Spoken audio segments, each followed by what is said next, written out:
Welcome to the complete story of Naaman and his journey to healing.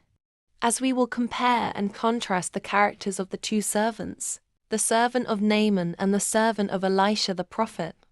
Question: why is there always the temptation of greed in spiritual places? Examples: Judas Iscariot sold Jesus Christ for 30 silvers, and Gehazi, the servant of Elisha, went to take gifts secretly from Naaman. Today, the world is filled with greed, and greed kills. Morals: don't allow greed to take over your soul. It leads to death. 2 Kings chapter 5 verse 14 to 27.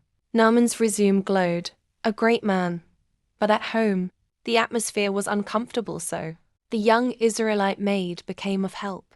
So, Naaman pursued the lead with the commitment of a man used to action. Letters were written, resources were allocated, and soon he stood at the door of Elisha's house in Israel. But Elisha didn't come out to honor the decorated general.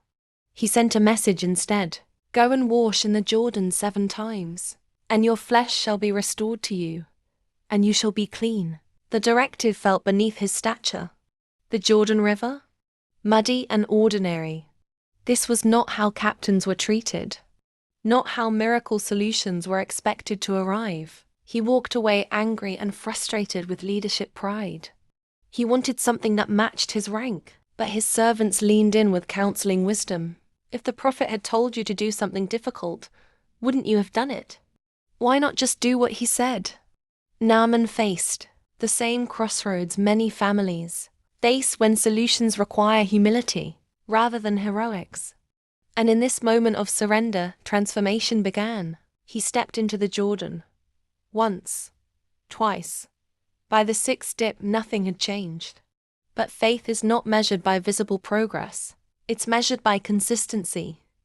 On the 7th dip, his flesh was restored like the flesh of a little child, and he was clean. He returned to Elisha not as a mighty captain, but as a grateful man, a healed man, a man who had encountered the God who works beyond titles, past pain and simple obedience.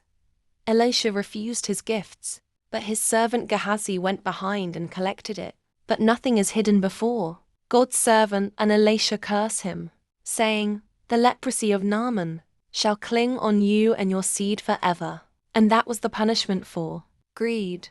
Lesson: lean completely on God in obedience, and restoration will hit you all round. Share for more spiritual, insightful stories.